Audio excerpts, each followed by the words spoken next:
Rádio One. Človek, keď má robotu a voľný čas, tak si ho snaží nejak zadeliť a rozhodiť a ja to beriem možno ako výhovorku, keď poviem, že som veľmi busy, lebo vtedy mám čas urobiť si ten čas pre seba. Takže som sa chcel možno nejak vyvliecť, ale na rádio si jednoducho vysunulo pracovisko, takže ten rozhovor sa uskutoční.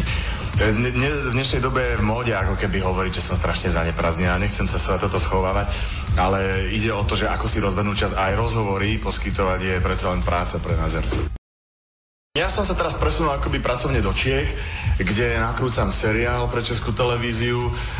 No a teda musím ubrať z toho, čo robím na Slovensku, takže ako keby panelák dávam trocha na vedľajšiu koľaj, aj divadlo.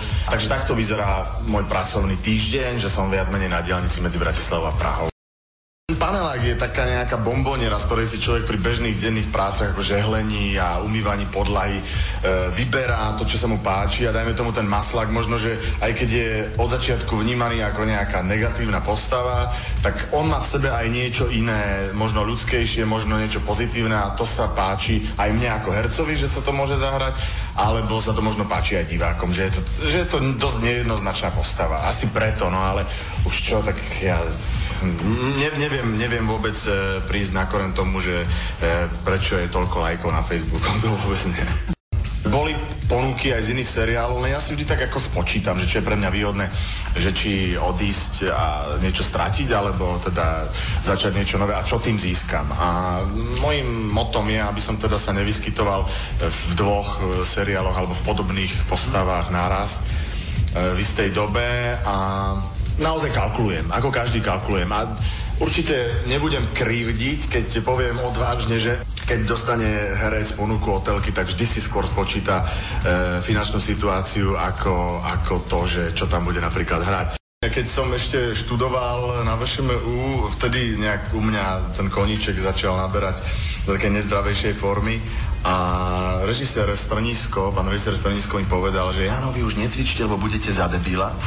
A je to tak, lebo ja dávam za pravdu, pretože tým, ako človek vyzerá, tak predurčuje sa k istým typom postav a tiež je moja ambícia hrať aj niečo iné ako len stále nejakých mafiánov a nejakých princov a tých milovníkov. No neviem, kedy sa mi podarí sa prehrať k niečomu zložitejšiemu, je to moja čistá herecká ambícia, ale je to tak, ako tí režiséri hovoria, ako si povedal aj ty, že predurčuje to a zbytočne to herca vyhraňuje, keď sa venuje nejak jednostranne nejakému športu. Nikdy som sa kritike nebránil, ale viem si vybrať, viem vyselektovať kritiku, pokiaľ viem, že to kritika, ktorá mi chce dobre, tak ju vnímam a zoberiem ju. A pokiaľ je to iba nejaké vulgárne osočovanie, tak nemám prečo sa tým zaoberať. Keď príde deň voľna, tak ho zrazu neviem zmysluplne využiť. A doplácajú na to koníčky, že nemám koníčky a čo ma veľmi štve.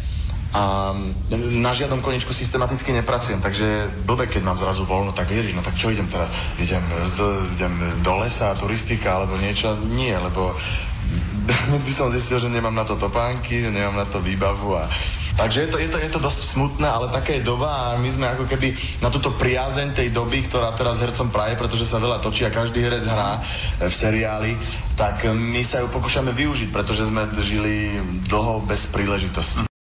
Čo by som im odkázal? Nechcem byť fádny a nechcem povedať nejakú frázu. No tak čo by som povedal? Máme ešte čas, v pohode. Nie, nech vás počúvajú. To je výborné, to je originálne. Nech vás počúvajú. A nech si vyberú z telky to, čo ich baví, ale teda nech nezabúdajú aj na to, že v divadle prídu úplne na iné myšlienky.